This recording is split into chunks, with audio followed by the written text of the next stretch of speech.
Therefore,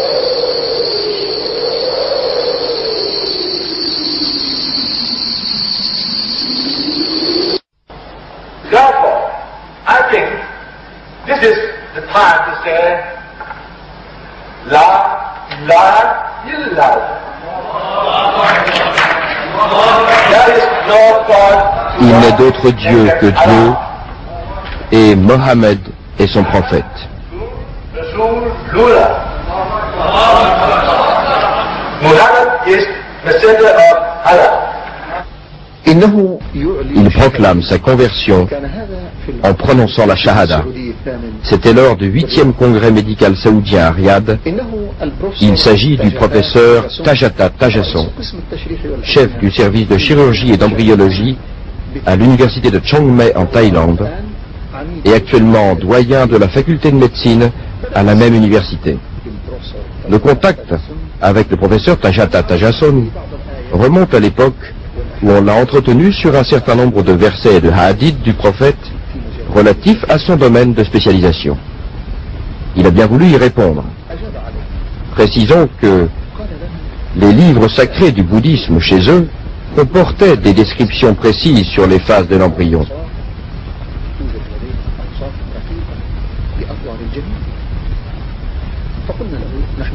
Nous n'avons pas manqué de lui faire part de notre intérêt et de notre désir d'en savoir davantage. Au cours de notre séjour avec le professeur Tajata, une année après, et à titre d'examinateur associé à l'université du roi Abdelaziz, nous avons de nouveau évoqué avec lui cette question. Mais il s'est excusé, en expliquant que la réponse faite une année auparavant l'avait été assez spontanément, et qu'après des recherches effectuées, il est apparu qu'il n'y avait pas de texte bouddhiste sur le sujet. Nous avons alors remis au professeur Tajata une copie de la conférence du professeur Keith Moore, intitulée « Concordance de la science de l'embryologie avec le Coran et la Sunna », et nous lui avons demandé s'il connaissait le professeur Keith Moore. « Certes oui », a répondu le professeur Tajata. « C'est l'une des personnalités scientifiques les plus éminentes du monde. » Après avoir pris connaissance de cette conférence, le professeur Tajata a été impressionné et nous lui avons proposé un certain nombre de questions relevant de son domaine de spécialisation, dont notamment quelques-unes relatives à la peau. Oui, effectivement, si la brûlure est profonde du 3e degré ou plus, il y a destruction de l'organe où la sensibilité résiste. Cela vous intéresserait certainement de savoir que dans le Saint-Coran, il a été fait mention, voilà 1400 ans, du jour du supplice, par le feu, que subira en enfer les mécréants. Le Coran dit que lorsque leurs peaux se seront consumées, Dieu leur créera une nouvelle peau pour qu'ils subissent le châtiment du feu.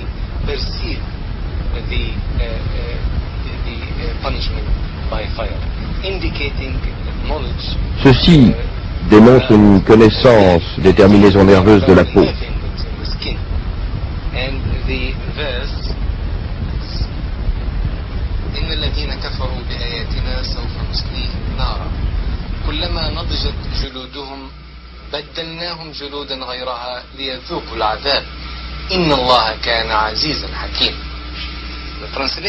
La traduction approximative du verset coranique donne le sens suivant. Nous supplicierons bientôt par le feu ceux qui ont rejeté nos signes.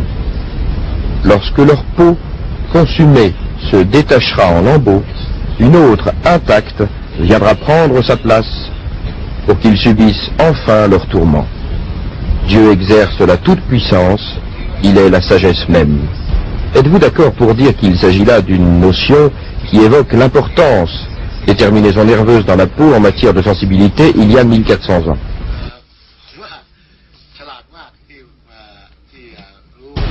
Effectivement, j'approuve cette approche.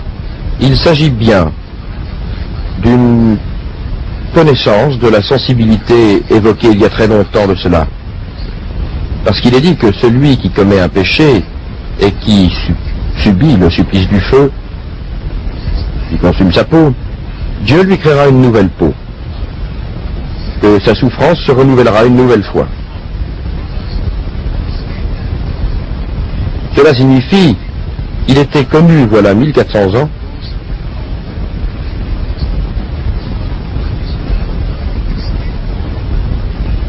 que la sensation de la douleur devait résider dans la peau.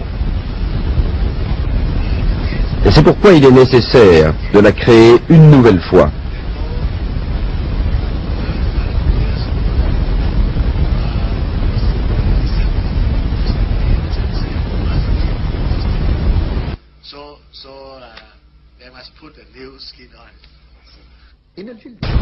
La peau est le centre de la sensibilité à la douleur. Si la peau est brûlée par le feu et consumée, cette sensibilité disparaît. Et c'est pour cette raison que Dieu punit les mécréants le jour du jugement dernier par le renouvellement successif de leur peau. Nous supplicierons bientôt par le feu ceux qui ont rejeté nos signes. Lorsque leur peau consumée se détachera en lambeaux, une autre intacte viendra prendre sa place pour qu'ils subissent enfin leur tourment. Un certain nombre de versets de hadith ont été choisis et proposés au docteur Tajata, auquel on a demandé de nous dire s'il était possible que ces versets soient parvenus à Mohammed d'une source humaine. Il a répondu, cela ne peut être envisagé. D'où les tient-il alors, avons-nous dit? Cela ne peut provenir d'une source humaine, a poursuivi le docteur Tajata. Mais c'est à vous de nous dire d'où Mohammed a puisé toute sa science. C'est la révélation de Dieu l'omniscient, avons-nous répondu. Qui est Dieu? A dit le docteur Tajata. C'est le créateur de cet univers. Lorsque vous êtes en présence de la sagesse, elle envoie un sage. Et lorsque nous constatons une science dans cet univers, cela nous renvoie à l'omniscience de celui qui l'a créé. Et lorsque nous voyons la perfection dans la constitution de toutes ces créatures, cela nous enseigne que le Créateur est parfait. Lorsque vous voyez la miséricorde, elle témoigne qu'elle vient du miséricordieux. Et lorsque vous voyez l'ordre unique de cet univers, cela signifie que l'œuvre du Créateur est miraculeuse. Le professeur Tajata a entièrement souscrit à ces propos. Et de retour dans son pays, il a donné des conférences sur ce qu'il a vu et appris. 5 de ses étudiants se sont convertis à l'islam à l'issue de ces conférences.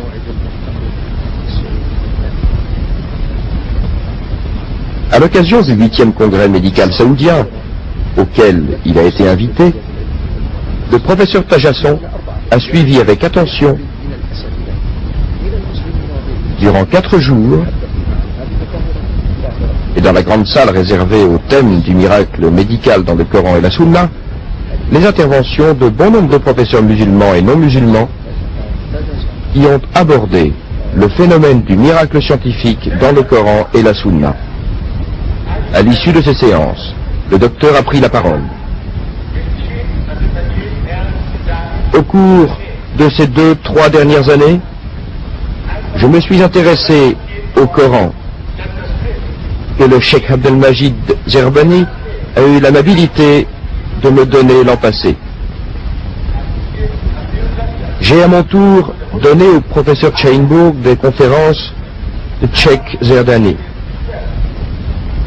Il m'avait sollicité pour les lui traduire dans la langue thaïlandaise. Et puis j'ai donné quelques conférences aux musulmans de Thaïlande. Au monde que j'ai honoré, comme vous pouvez le constater dans le film,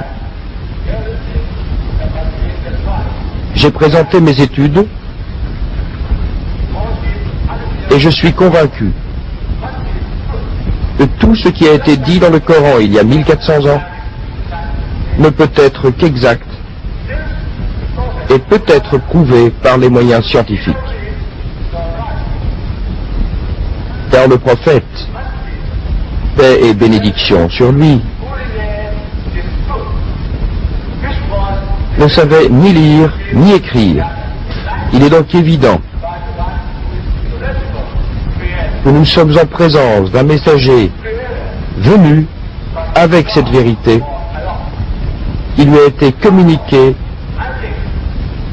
par une révélation du Créateur. savant de toutes choses, et ce Créateur n'est autre que Dieu. C'est pourquoi j'estime que le moment est venu pour moi de témoigner qu'il n'est d'autre Dieu que Dieu, que Mohammed est son prophète. Je tiens enfin à vous exprimer mes remerciements pour les efforts que vous avez consentis en vue de l'organisation de ce débat avec une telle maîtrise. Le programme élaboré pour un congrès de cette envergure a certainement été un travail très délicat. L'aspect scientifique n'a pas manqué d'intérêt, car une grande responsabilité m'incombe désormais, celle de rendre visite aux savants et de nouer de nouvelles amitiés. Mon acquis le plus précieux en me convertissant à cette foi reste qu'il n'est d'autre Dieu que Dieu, et Mohammed est son prophète, qui a fait de moi un musulman.